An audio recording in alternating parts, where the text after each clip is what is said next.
Welcome back. Royer from Jersey, AKA River City Seal Coating, Chesterfield, Virginia, here on another garage floor transformation.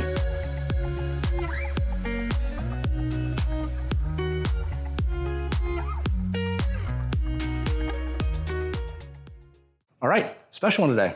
I'm gonna walk you through on everything that you need to do to avoid costly mistakes before you install your new epoxy floor. Alrighty, so here's what we're dealing with. Today, we're gonna be coming through, gonna be getting rid of this, this glossy surface here, the sealed surface. We're gonna be bringing this down to what's known as the white cap. How are we gonna do that? I'll show you. That bad boy right there, gonna be coming through. We're gonna be grinding down the surface of the concrete, HTC 800, 900-pound surface grinder. We're gonna be revealing what's known as the white cap. The most important part, folks. You cannot acid wash this floor. You cannot broom sweep this floor. You cannot install epoxy on this floor, or I guarantee you, you'll be wasting your money and it'll fail. Don't let anybody tell you differently. It's all in the prep work. So, step one, preparation. That is how you avoid the lamination, basically for floor failures. All in the prep work. So, grinding down, coming through. Gonna be using our smaller grinder. I'll show you that in a second. Coming doing the edge work all the way along the perimeter here, all along underneath here. Get this all, a lot of little obstacles here. Nice little ramperino, Tony Hawk style. Do a kickflip. Going around here, coming along the edges. No coating there, no coating there. All right, so once we're done grinding, gonna be doing the floor repairs. Here, we have an expansion joint. This is normal. There looks like to be a little metal expansion joint in the concrete. And what this does, naturally concrete's gonna move, undulate, freeze-thaw cycles depending on your region, and you need somewhere for the concrete to expand and contract. So what they did, they saw a little metal liner in here, and as you can see, little boogie doogies, these gotta go. These can't be in there before you install your floor. If you install your floor over there, 2 weeks later, whole thing will be coming up. So we're gonna be using our hand grinder. It's gonna be V'ing out. We're gonna be cleaning up like a dentist, cleaning up all the little cavities right here, making sure there's no loose pieces along the joint. And then come back in through with our specialized polyurea flexible crack filler today. A little bit different than what we normally use, and show you that. Once that is complete, we're gonna be coming in using a 93%, said it right, solid epoxy primer. Gonna be coating the floor, building a peanut butter and jelly sandwich, basically. 93% solid epoxy primer. And what that does, it weeps in to the concrete, soaks in further than pretty much anything else you're gonna get on the market. That extra 7% is what's designed to weep into the concrete and fuse, get rid of some of the air entrainment that's in concrete naturally for it to expand and contract, really gets in those bubbles and solids it up and then fuses it. And then from there, intermediate coat. We're gonna be doing a 100% solid intermediate coat. And that is a thicker, more viscous coating of the flooring, higher build, higher mill system. Once that's down, we're gonna be putting in flake. Wombat flake today. Over yonder, I'll show you that in a second. Peanut butter jelly sandwich on top of that. Tomorrow I'll come back in using our scraper, scraping the floor north, south, east to west, removing any of the excess flake, and then doing our low-odor polyaspartic top coat. So, name of the game, that is the rundown. That's how we're doing everything today. And like I said, first of all, it's all in the prep. That's how you avoid costly mistakes. You have to be very detailed work. You gotta come in here, you gotta make sure there's nothing underneath there, grind all the way around. Reveal, I'll show you what the white cap's gonna look like. You'll see ring patterns. What it's achieved at that point is the correct CSP profile, concrete surface profile. And that's ranked from 0 to like, I think 9 or 10. And it depends on the coarse and the roughness of the concrete. Basically, they can come in with a little micrometer reading thing and then measure the distances between the concrete, and that tells them how rough it is. So if you're getting like ASTM standard levels of inspection, the way you grind it, the way you shop blast it, there's different things that can happen to achieve different results. So we're gonna be grinding today, gonna bring us down to a 3 to a 4. And then, yeah, so that's the rundown. Equipment. Show you this. This is our HTC 800 Classic. If you're thinking about doing your floors, you can't rent this model, but you can rent planetary grinders from some of the bigger rental stores like Sunbelt. If you're really feeling sassy and you want to do it yourself, my buddy asks, when I send him a YouTube video, he's like, aren't you afraid you're telling people how to do the work and making competition? And at first, I was nervous about it, but then I realized no one's gonna have this equipment. Very little people are gonna have access to the grinders, to the vacuums, to the type of equipment that we've invested in to make this happen for no floor failures in over 30 years. So this is a planetary surface grinder. The way this works is this big disc in the middle rotates while these independent spin, and grinds down the floor. In here, it's kind of maybe hard to see depending on my angle. It's a bond that holds the diamonds together, and as you grind down the floor, it reveals the diamonds either faster or slower, depending on how hard the concrete is. You can kind of see, and that's a better shot right there. So yeah, that's what's going to use now to grind down the floor. Like I said, you can't acid wash it, you can't broom sweep it. This is like diamond rings in here. Give this to your girlfriend and call it a day. Yeah, so this will grind down the floor, get sucked up. It's a dustless vacuum system. No personal effects get dusted through here. This is our blast shark. This is our vacuum. It's a Dyson on steroids. This is the dust collection system. This is the brain, the computing power. This is what, yeah, can't get this on, you can't get this at the big box store. So it gets sucked up, dust comes in here, you change it underneath there. You can run 2 grinders off there. We've got 2 of those big bad boys. So you can run one off one side, one off the other side. They've got it already hooked up right here. And you can run your little small grinder right there. So a little, this is the brain that computes everything. And what else are we using today? I'll show you. Come from left to right. I didn't steal this, folks. Amazon left this at my house. They left it at our shop. This is our mixing containment. Step number 2, that's probably number 5 biggest mistake you can make is attention to detail and making a mess. We'll get to that at the end of the project or a little bit later. But you don't want to. You want to be clean. So we do all our mixing in here. Nothing gets where it's supposed to be. You see, we have it all laid out. Everything nice and. I'm OCD. When you grind, you get dust prints, and you walk everywhere and you leave dust. I hate it. I want to make it look like we weren't here. So keeps it nice and tight. This is our Milwaukee pack-out organization system. We've got all our sundries, ranking from the biggest to the smallest up top. Hand tools right there. It's a very smart system. I love this. This is the Mohs test. I'll show you this is how we measure how hard the concrete is. From there, today, Concrete Floor Solutions. Pause. If you haven't already, let's go check out Jason's channel over right here. Great wealth of knowledge, great information. This is pretty much who got us started in the business. All of this, what you see here, might look familiar because it used to be his. I didn't steal it, I'm joking. I paid a lot of money for it. Too much money. No, it was worth it. Every penny, Jason. Anyway, here we go. Epoxy primer. This is the primer I was talking about. This is a little bit different than we normally use. It's a new product, a little bit lower cost, which is great. Let's mix it yourself. I'll show you what it looks like in once you get it cracked open. Part A, part B, bada boom, bada bing. It's easy. This is the, wait, no. This is a primer. This is the intermediate coat. It doesn't say intermediate coat. Jason, change that. We need to say intermediate coat right there. This is the primer, intermediate coat, 1-to-1 ratio. Same thing. This is the, and a little bit different with that, you got to add the pigment in it. So we got to add the, this is a 1 quart, goes for a 3-gallon kit. So depending on the flake that you use, we're going to be using Wombat. Carlos, would you mind opening this for me, buddy? Crack that bad boy. I'll show you that in a second. So if we're going to be, I'm not going to answer the call. My wife is calling right now. Hopefully this is still recording, 7:50. All right, good.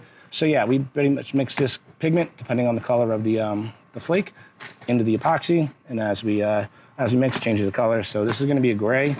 You can see the Wombat flake there in 1 second, what that'll look like. What else we got here? That is more flake right there. And oh, this is the joint filler I was talking about. This is a little bit different than we normally use. This is CFS Fast Set Joint Filler. It is polyurea based, but it's expandable. It moves and contracts with the floor. Normally what we use, I'll show you that when we crack it open, is it's a very rapid setting material. Within like 2 or 3 minutes, that material sets up and it's hard as a rock. And we use this on a lot of sport court repairs that we do. We do work with sport coat companies, do the floor prep for them. And this is what we install if there's like a joint going down the middle of the floor. A lot of these companies are coming in like doing, we do like floor sizes of Burlington coat factories. And so there's joints and so forth throughout the floor. So we have to go ahead and get those filled. So especially on a sport coating like pickleball, you can't have any room for error with the ball bouncing and so forth. This is the gun, the big pistola. There's a battery somewhere. I don't know where the battery's at, but this is what it is. It's a 2-part. So basically, I'll show you what it looks like. Put it in there, cock it in, load it up. There's a swizzle stick. Swizzle stick. This is see, it's like a honeycomb style, but it mixes it up, comes out the tip there, and it starts to activate the material. So that's what we're going to use to run down the middle of the floor before we install the epoxy. And that's pretty much it. I'll walk down. I'll show you my trailer, my generator later when I'm walking. I'm tired. We got to get going. Other than that, let me scratch the floor. This is the Mohs test. Oh, this is Wombat. I'm sorry, I'm OCD. I'm ADD, HE. This is Wombat. Let me get in the sun. You got grays, dark grays, blacks, whites, so forth. So yeah, it's going to match the pigment on the base coat there. And then when you do the Polyaspartic top coat tomorrow, it tends to make it a little bit darker than what you see there. I'll show you what I mean. And then what was I going to show you? I don't know. That's pretty much it. Oh, the Mohs hardness test. Sorry. Sorry, this video is going to be a little bit longer, going to be a little more comprehensive. I'm going to try to teach someone, teach something I've never taught before, have people learn, even if you've seen all these videos before. I want people to learn here. So this is the Mohs test.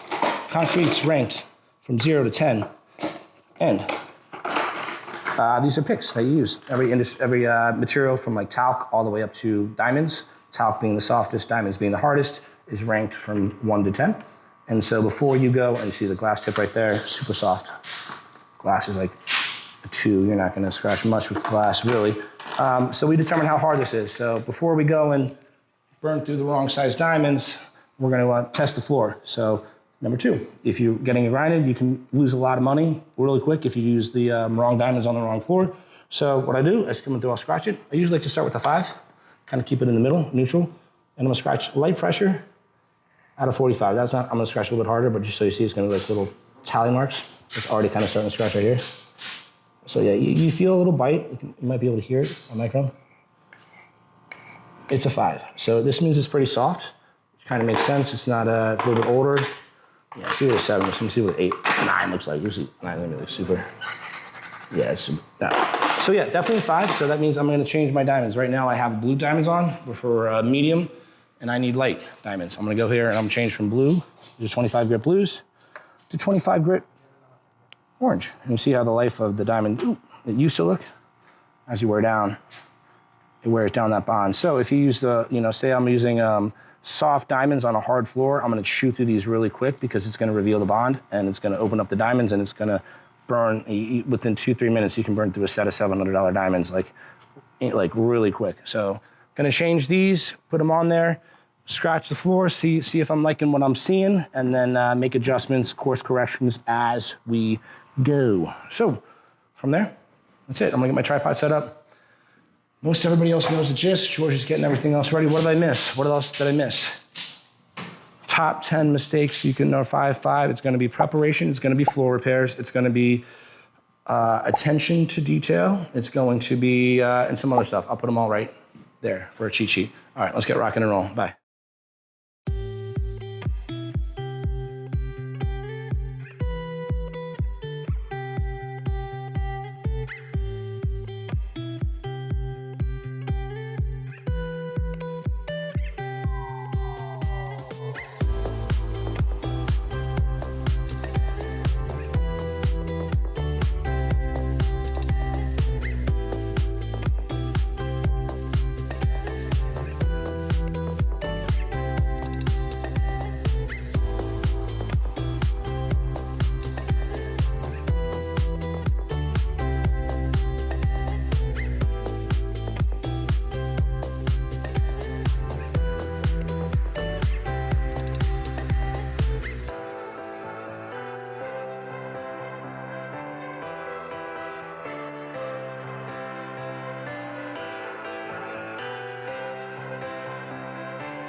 Alrighty, step 1 complete. All right, that's what we're looking at. Post, grind, walkthrough. So what we want to see, folks, this is the white cap. This is ground down to the floor and exposed the white cap with the ring patterns. Came back through, you saw what we were doing. We had the grinder going, got the V pattern cleaned up here in the joint, a nice little home for our nozzle when we fill the joint filler to move down. And what else do we do here? Lots of detail work in the front here. You saw some cavities. We got to play dentist. Had some areas that were coming up. Again, this is what the most important part is on the prep and the floor repairs. How we not fix this part. This is a weaker spot when we would do the coating. And as the tires drive in and out, that is a high point of stress. So I'm going to come back in. We're going to show you that in a second with the 2-part polyurea crackfill. Get areas like that fixed. Interesting. Never seen hay in concrete mix. You see something new every day. Looks like they had some straw. I don't know where they're making concrete next to a farm. But this might hold some moisture. So we're going to go through and I'm going to fill these as well with that material in a second. Lots of it over here. Other than that, not too many other surface repairs here. Get my tripod set up. I'll show you how we're going to be doing that with the joint filler. And that's it. Everything that you need here to repair the floors. This is our CFS 2-part polyurea crackfill. This is a fast set material. Part A, part B. Mix it up into ratios. So depending on how much you have to mix, we usually do like 100, shake it up at a time.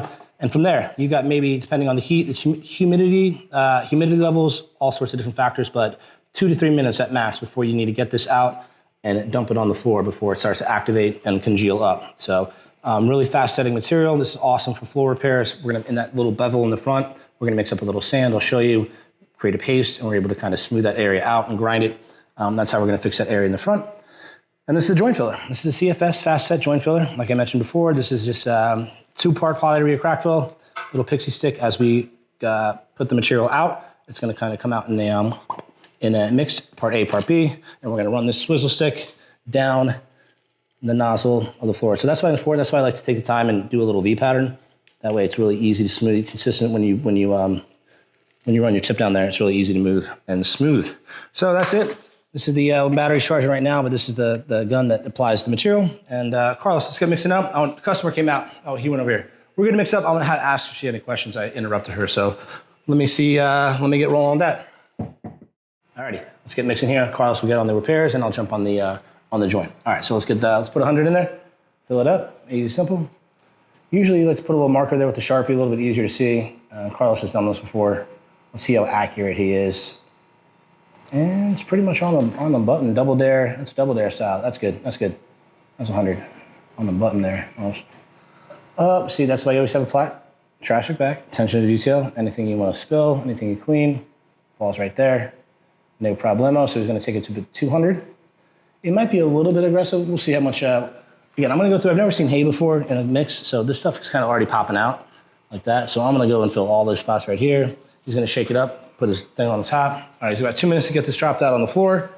And yeah, it's just gonna come through. Not too much there, just enough to get the holes filled. Oh, sorry, something wrong. You gotta be a little bit, hold on, see this? You gotta be a little faster than that, Pappy. Get it covered, let me see it, I'm gonna do it. I'm like my video. All right, so almost do it real quick. Do my speed, I wanna do it, get in there, that's that. Come out, watch here, raise foot right here, right there, you hit it like there. This one right here would be a good candidate right there. It's hard to see through the camera. All right, Pappy, let's go, you do it. All right, let's go, over here. Work your way from right to left over here. So you just come through. Again, we don't know if this is gonna fail. I'd rather err on the side of caution. George is gonna get this filled out like that. You don't need to be super clean with it. We're gonna grind the floor one more time. Yeah, get these all filled right there. You never know what'll happen with these floors. I've never seen hay in the mix like this before. Never once. So yeah, we're gonna get these started while we get this started cooking, and then we're going to jump over and do the repair first. So while this sets up, we do the other repairs. So just kind of scraggly daggly all over the place here. I'm probably already getting warm. It's probably already getting warm in there. It's got a little bit of life left. Let's finish over here. We can always make it more. We got plenty, George. We know. We can always make it Mohs, Poppy. And sometimes if you turn the other way and you look out, you're able to see more of the imperfections versus looking this way. So take it, especially before you obviously grind and before you put everything away, just triple check the floor. You don't want anything to come back out at the end here. George, we'll get it. Tranquilo, perro. Cheese and rice. Carlos. Carlos. Yeah, a little bit of tiempo. A little more right here. Right there. Yeah, it's already cooking up, gelling up here. I'll show you what it's gonna look like here. A little more right there. Right in here, you can lose some right there. Lose some right there. It's already, see, go empty it, it's done. It's muerto. You know how much time it's gonna gel up, I'm telling you, I'm seeing it. Yeah, that's pretty much at it. So then here, before it gels up in the ketchup bottle, you just wanna take it out and dump it, because it'll, go. And it's gonna even set up quicker than that. But that way you don't burn through too many ketchup bottles. Let's get it out before you go through too much of it. All right, let's get these, I'm gonna get a tripod set up right yonder, and I'm gonna get this, let's fill some joints, baby. Alrighty, let's get this joint filled here. Not really an easy way to film this here. Broke my GoPro a while ago, so apologize, but let's just, let's get the tripod set up, and I wanna do this in one uniform motion. Basically, I don't wanna stop. So this is it. This is the 2-part polyurea crackfill. Part A, part B inside. What I found helpful with this, a couple tips and tricks, is when you store it, especially if it's in the cold, like in the warehouse, turn it upside down and store it. If you're gonna be using it, kind of lay them out as you think how far you're gonna go and place them every 20, 30 feet. And turning them upside down helps mix the pigment. There's pigment inside of there, I know it's kind of hard to see, but if it's flipped the other way and you start to work from the other way down, you're not gonna have as much pigment in it, and you're gonna think you're not activating the material. So when you first start, you see it's clear, you kind of wanna have an amberish color to it. So when you load up my gun, stick it in there, I'm gonna stick my swizzle stick in the bag, and then empty it out in the bag a little bit till it looks amberish. And if you don't turn it upside down, it just kind of takes a little bit longer to turn that color, and you might burn through a little bit more than you think you need. So that's that. This is the gun I was talking about. This is the DeWalt. Bam. So basically, let's load it up. So we're gonna take out this little top, snap it off. A couple ways you can do it. And the kit comes with a little nozzle seal right there. So you wanna break this little tip off, and that's gonna activate the game. I just break it on the floor. Be a little messy with it. So put your nozzle on like yonder. So I can actually, I wasn't filming that. Swizzle that down right here. And boom, now we're started to go. Now we're locked and loaded. Haven't activated yet. So we're gonna take our gun, load it up. Should slide right in there. Boom. All right, see if we can film it going. So I'm gonna start it. Takes a minute. I probably could clean. You can probably see. I'm surprised this is this thing's a beast though. But I try to clean it with acetone after every clean, so it's a little bit cleaner, so it doesn't get stuck. But oh, that's already coming out. See, Carlos, give me a rag. I wasn't paying attention. Clean that up. Came out a little bit quicker. So yeah, it already came out a little bit. So this is what you look like. It's already amberish. So put a little bit in the bag and get right there. So I'm gonna get on my little rolly cart and I'm gonna get rolling. So as with everything with concrete coating, consistency is key. Consistency. Carlos, get a rag. Oh, sorry, I spilled a little bit over there. Just get a rag, some acetone. And so you're just gonna pull the trigger. You're gonna leave a little bead higher than you think you need, because we're gonna scrape it off when we're done. We're gonna scrape and grind it one more time. So fill, consistent. It's gonna sink a little bit. I'm probably gonna have to touch this up one more time, but it's okay. I've got a lot of the joint filler.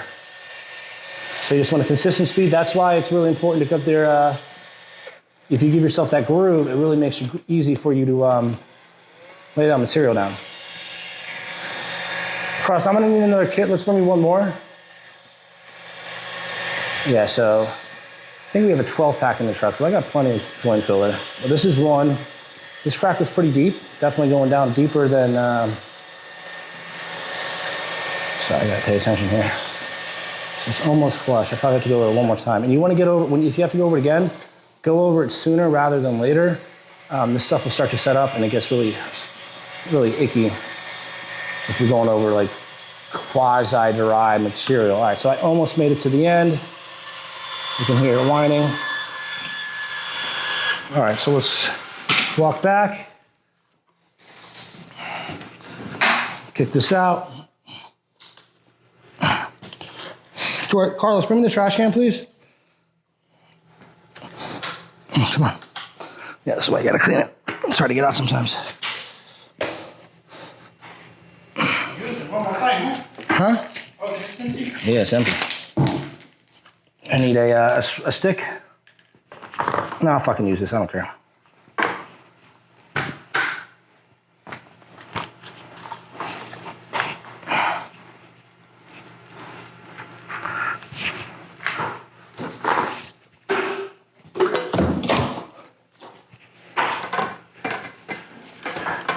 We'll grind that too. I don't care, Carlos. That's fine. That's good.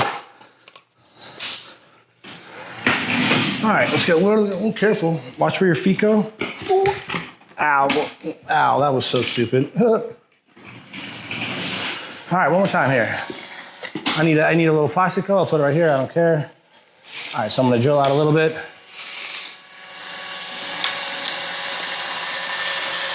All right, that's pretty much good to go. I won't. Ooh, one more time. Come on, gringo. I haven't used this stuff in a minute. The more you use it, the better you're at it. All right, so we're just gonna come one more time, over top. You wanna leave a little bit higher. See if you don't go quick enough, it's gonna, a little bit higher because we're gonna scrape off one more time. So I'm putting a little bit more than I normally would. As you see right there, it's kind of glooping up. That's what we don't really want to have happen if it starts to heat up. Right there. Everything else is pretty good.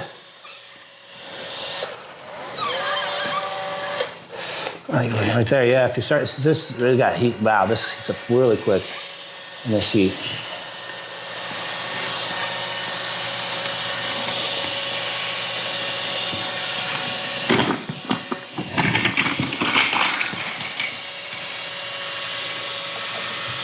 Give me some tape, I don't want it to go on the blocka, come here. Give me some tape, something, I don't want it to go, dude, I don't want it to go on the brick. That's what I don't want. All right, let's touch this up right here, do a little bit of touch-ups. Again, we're gonna scrape this and grind. So if you're a little bit low, which I was right here, it's not the end of the world, just come in and fill. Again, it's been a minute since I've done this. Pardon my, my amateurish abilities here. But this is the real world stuff. This is what we're gonna have to deal with. So come through, fill it now. I don't care. A little more than you need. Again, that was probably a little bit sloppier than I like. This is my first one in probably like 6 months. All right, that's what you want to see right there. Joint has been filled. You want to overfill a little bit. I was a little bit sloppy down there. Again, I didn't fill from the first time all the way up. There were so little voids, so I had to pass over a second time. And if that's the case, you want to get over that sooner rather than later. Don't let this material set up. You're going to get some like boogers like that. Not the end of the world, we're gonna scrape and grind the floor anyway, but consistency, consistency, consistency. If you already have that groove in there and you just got to move down, you don't have to deal with like boogers and stuff on the side. It's a lot easier to get that joint filled there. So that's what you wanna see. You can see this material is already set up. It's gonna come back through and grind all these little spots right here that had the hay in there, and then that's over there. So yeah, that is floor repairs 101. Folks, that is the second most important step to ensuring you have a long-lasting garage epoxy floor. Without that, you can get away with it, but odds are that would peel up, that would come up, especially if you don't grind it, don't do the prep work right. So we're 3/4, this is the hardest part, 3/4 of the way there. It took literally, God, I don't know what time, it's like 1 o'clock.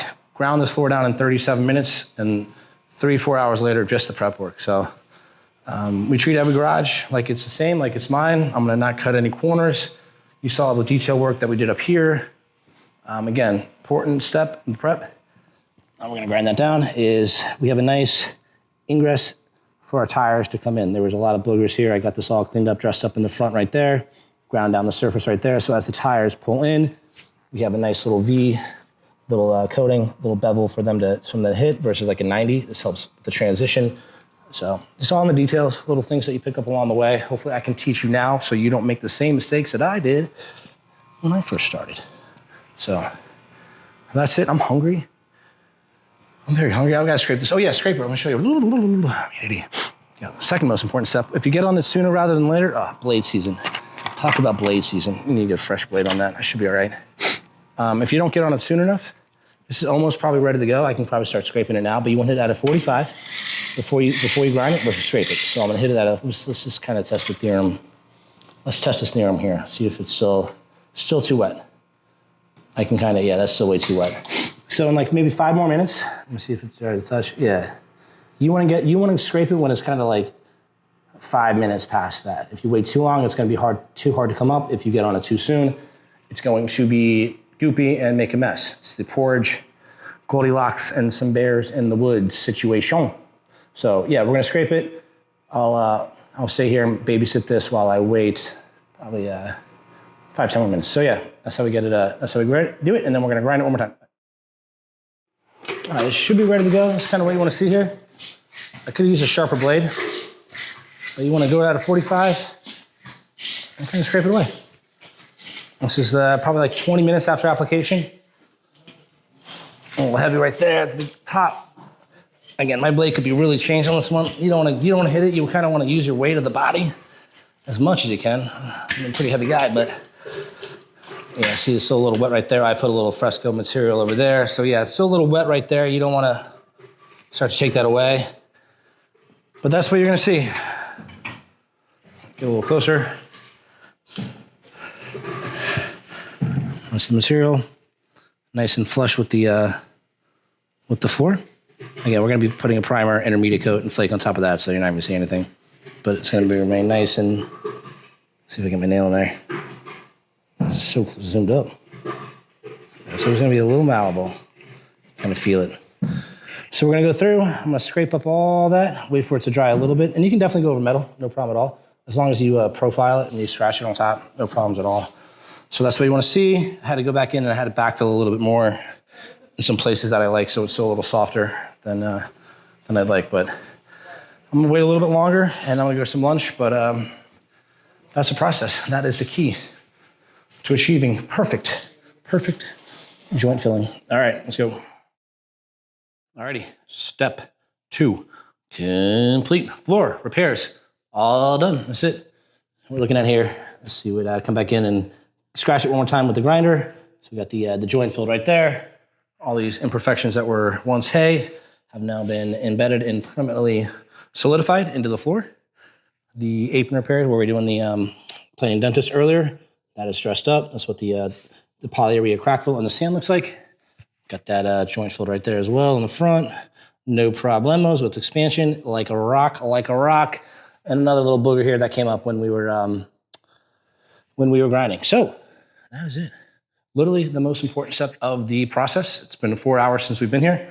A little bit more work here. We're gonna go around and tape everything off with the blue tape all the way around yonder. And then, yeah, coming in and we're putting our epoxy primer, intermediate coat, and flake coat.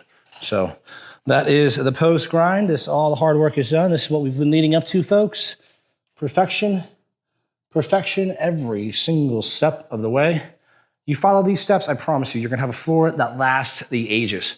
Timeless floors. All right, let's get it taped off. I'm gonna get the material set up. I'll walk you through that real quick one more time, and then we'll get mixing. Bye. Alrighty, third most important step in this process, the correct materials. So, like we mentioned earlier, we're gonna be using a 4-part system rather. We're gonna be using a primer coat, intermediate coat, we're gonna be throwing flake. Tomorrow we're gonna put a Polyaspartic top coat. So a 4-layer system, starting with the primer. So this is CFS, it's a 2C, 2-component. You basically add, it comes in a nice little kit. It's a 500 square foot kit. And all you have to do is you take part A, right there. You take part B, right yonder. And no really math needed, unless you're doing like some crazy, you gotta like break out little parts of it. But for the most part, you don't have to do that. So it comes with a handy dandy mixing drill. I've got like hundreds of these things here. I gotta figure out something to do with them. Mix part A, part B, dump them in the bucket right here. And then we're gonna take the pigment pack. We showed you this earlier. This is a tinted universal color CFS, 1 quart. So it's 1 quart to the kit here, and this will yield you 500 square foot. This is the primer coat. So starting with the primer coat, it's probably the most important step in the process of ensuring that your floor does not fail over time. Concrete has what's known as air entrainment inside. So inside of the concrete, depending on your the region you're in, there's a couple ways they do it. They can induce chemicals and other ways they manufacture the concrete process. But inside the concrete are little microscopic air bubbles. So that allows that Flexibility when the when the concrete freezes in the wintertime, it's going to go like this, and then in the summertime, it's going to expand. So it acts like a sponge. So these air bubbles allow for the expansion into the concrete. And so that can create what's known as off-gassing. So depending on the time, humidity of the day, pressure will rise. So throughout the day, as it warms up, pressure is going to push through the concrete and release. And in the evening time, it's going to suck back in. So it kind of like, it's a breathable, it's not a living substance, but kind of look at it that way. So there's microscopic air bubbles that could potentially arise. And so what has happened before and what you don't want to have happen, and the only way you're going to find out about it is when it's too late. So if I were to coat this, do my prime, or excuse me, skip the priming part, just go to an intermediate coat, do my flake, and do my top coat, it might look good for like the first couple hours, but then over time you will see little microscopic, air bubbles will start to bubble through, and you'll see little bubbles all throughout the concrete. Look like little contact lenses, like hundreds, like to thousands of them, depending on the severity of, what was in there was too much moisture, too much the entrainment, and not much you can do at that point. At that point, you have to go and scrape the whole floor down, sand it, do a clean coat with the chemical wipe, and then reapply the polyaspartic top coat and hope that the problem goes away. And you're kind of gambling with that. So that is the chance of off-gassing. And so that kind of plays into the, again, temperature-wise, humidity, if you like, a lot of other scientific stuff that goes into it. But what the primer does is it goes into the concrete and it fuses with those little bubbles and those air entrainments. And so it kind of creates a surface from the bottom up, nice and solid. So you're starting with a nice solid foundation with the 93%. That 7% is going to go deeper into the concrete and give you a nice base for it to live on. And then the intermediate coat, we're going to mix that up on top of that. So we're going to put the primer coat. It's going to be a wet coat. You can go primer, intermediate coat right on top of each other. You can wait 24 hours. It doesn't matter depending on how you like to handle your business. So you got a couple ways you can do it. So we always do it the same day. But then, on top of that, throw the flake. So what you're going to see, I'm not going to have a lot of time to set this up. We're going to walk through. We're going to mix this up. Going to pour a little ribbon. Nice and consistent. I'm going to use my squeegee that's over here. It's an 18-inch chemical resistant squeegee. I'm going to squeegee it across the floor. I'm going to work my way from left to right. I'm going to leave a little puddle over here for my homeboy Carlos to come in, and he's going to use a 6-inch roller, trim along the edges here, get all underneath here. Detail work, folks. We're going to be coating that wood. We're going to be coating that concrete right there. So you got to get that now with the primer coat. Got to get under here. So have a plan for the detail work. Nice work with the tape under there, boys. I like that. Have a plan for how you're going to work this area. So basically, I'm going to push the material into this area, and my guys are going to work it. Carlos and I are going to have spikes on. George is going to be in here doing his thing with the detail work. I'm going to be squeegeeing across the floor. You're going to see that in action. Once the squeegee's done, I'm going to back roll it with my 18-inch Worcester roller, and that's going to create a nice uniform layer for the next coat. Consistency is everything. It's consistent, get a little consistency. So it has to be consistent. So once I do my back roll, I'm gonna mix with the intermediate coat, come back in, same exact process, nothing has changed, squeegee it out, back roll it, make sure we're consistent, and then we're gonna come back through with the flake. So that's gonna be the rundown. We got everything taped off right now. Primer coat, the most important coat of the process, intermediate coat on top of that, flake on top of yonder, polyaspartic top coat. That way we eliminate any chance of off-gassing. It's happened. It's not fun. It's a pain. Realistically, the way to only get rid of it and make sure you do it right is to start over. So on your new floor that you just had installed, if you do it the wrong way, if you skip the prep, if you skip the primer because someone came in with a better looking proposal and, without doing the research, without taking the time to understand what needs to happen with the floor before you install the epoxy floor to avoid costly mistakes, this is it. And we're ready to canvas. It looks a little rough right now. It's ugly, but we're going to make it look a lot better once we get the primer down. Not gonna say anything like that. So yeah, folks, this is it. Buy once, cry once, call the professionals. If you're thinking about it, get someone out there to come take a look, read the reviews, ask how they're going to do it. Are they going to be grinding the floor? How do they fix the repairs? How are they do the threshold? What are they going to do about the joint in the middle? How are they going to handle the things on the side? What about a million things that you need to ask yourself, that you need to find out from the contractor before you make costly mistakes. All right, let's mix it up. Yeah. All right, I'm gonna cut it here, get the mixing process. Bye.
Alrighty, day 2 begins now. All right, this is it.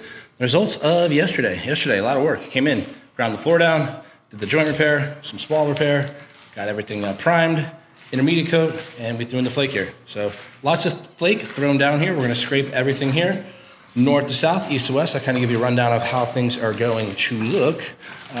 So this is the scraper that I use. Probably am definitely due for another blade. I'm gonna apply a little more head pressure than I normally do. I think we normally, when I put the scale down, we put down like 15 to 20 head pounds of head weight of pressure.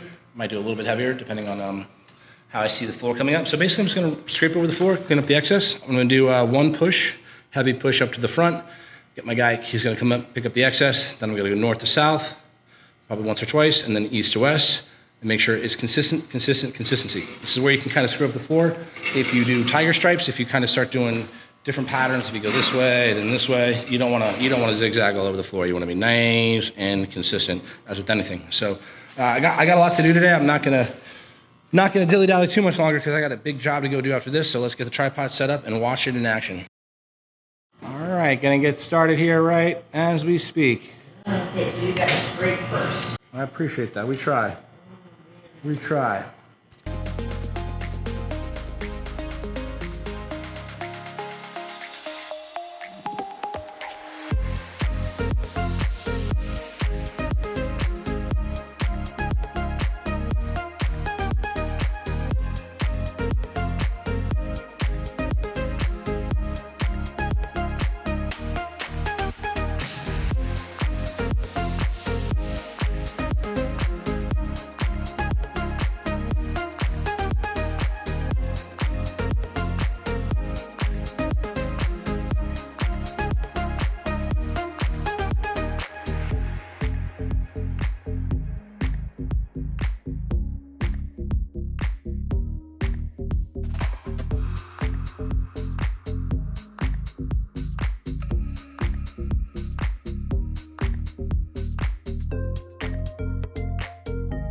Alrighty, final leg of the journey begins meow. All right, just got everything scraped, cleaned up. What's important with scraping, as I mentioned earlier, you don't want to do zigzags, tiger stripes all over the floor. You want to make sure you're nice and consistent. That way nothing's going to shine through if you miss a spot. You want to make sure you overlap north, south, east to west. And then when you scrape, make sure you take enough up. If you don't take enough flake up, it's going to leave a little bit too much, obviously, on the surface. And when you put down your top coat, in between the pores and in between the flake are little valleys and gullies and so forth. So the Polyaspartic top coat is going to weep into those spots. And if you don't scrape enough, these spots are going to be raised higher and you're going to burn through more material than you think you need. And that's never the fun. That's never the case that you want to have happen on the top coat. It's going to absorb more than you think you need. So that's the key for a good top coat. And then this is the stuff we're using. Let me show you. This is a CFS2C, 2-component. Polyaspartic, low-odor polyaspartic. This stuff is the bee's knees, folks, the bee's knees.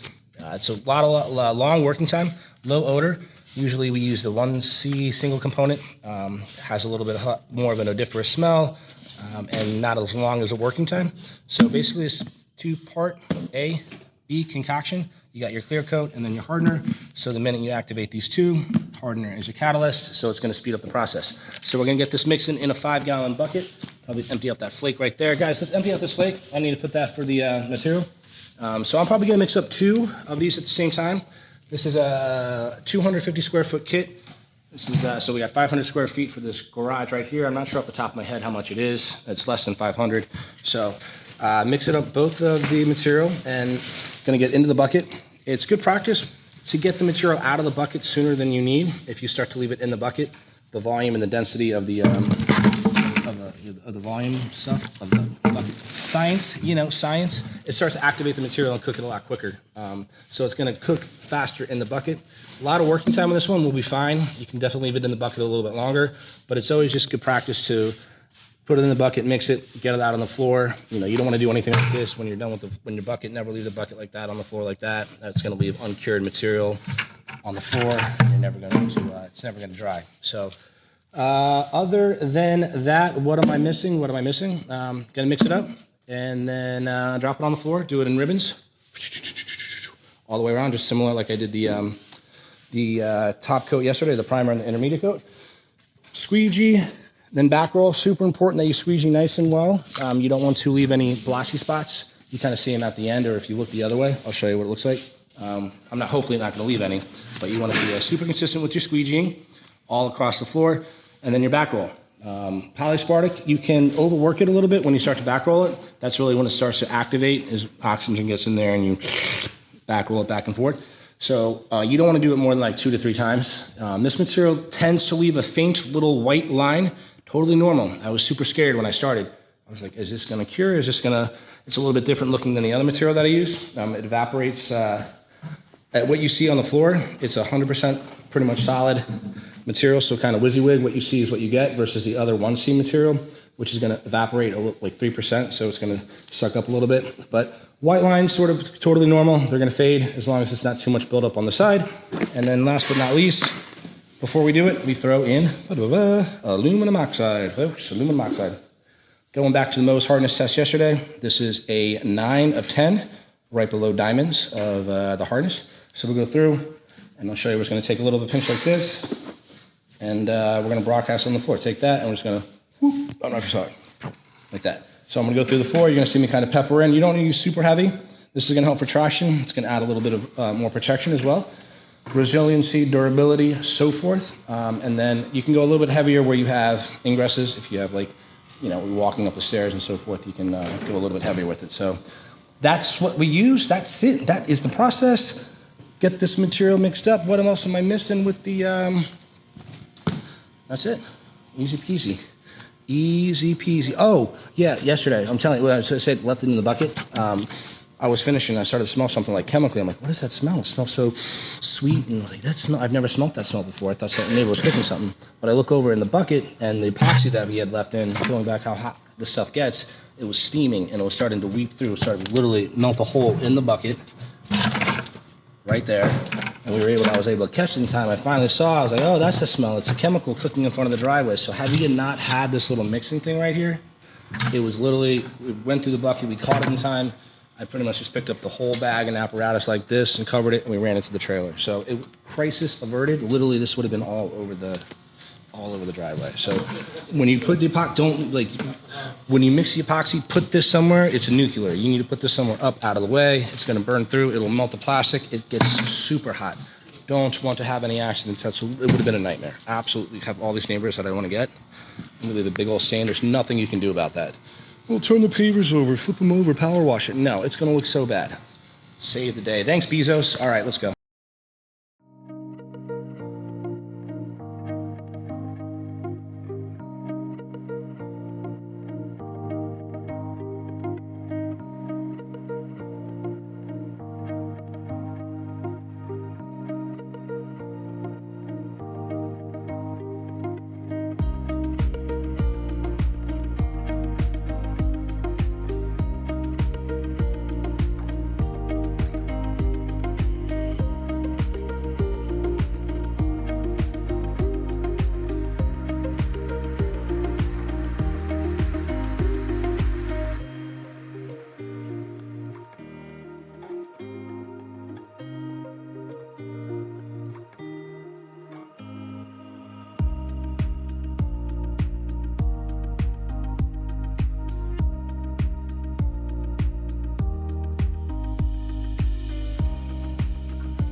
Alrighty, folks. Final results of this new garage floor. Check it out. Brand new. You love to see it.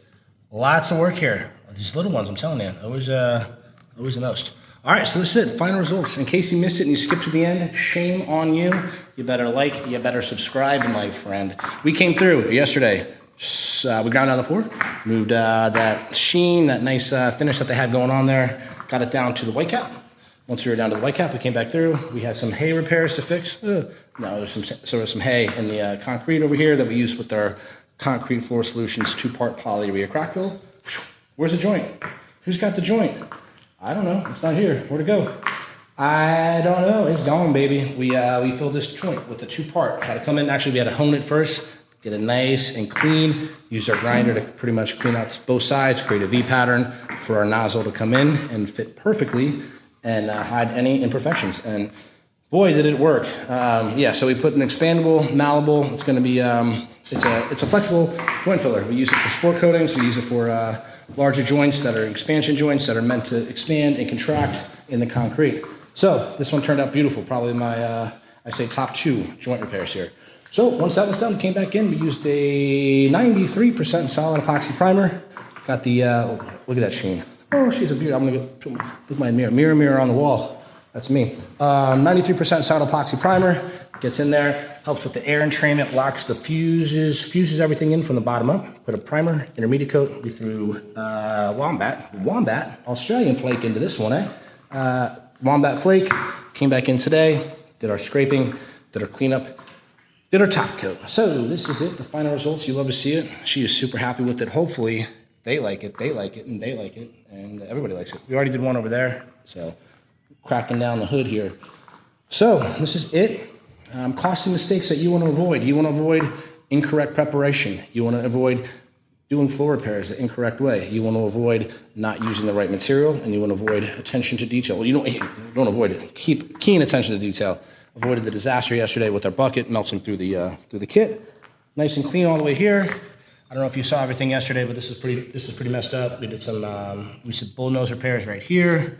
Got this all ground down so as our tires pull into the garage, they have a nice uniform. They got the bevel edge right there on the edge of the garage to have more bite and protection as they pull in and out. Super happy with the way this one turned out. She's gonna love it. We're gonna go do a community center. I don't have my lav mic today, and my audio is probably not as clear as it was yesterday. It's somewhere in my life, in my house. So we're gonna go start a community center. We gotta go grind it this weekend, and then we gotta go prep it and epoxy it the following weekend. So that's what I'm off to. Saturday fun day. Thanks for tuning along. Any questions, drop them in the comments. Appreciate everybody tuning along, man. This is a fun journey. I'm glad you're here with me, everybody. Let's go.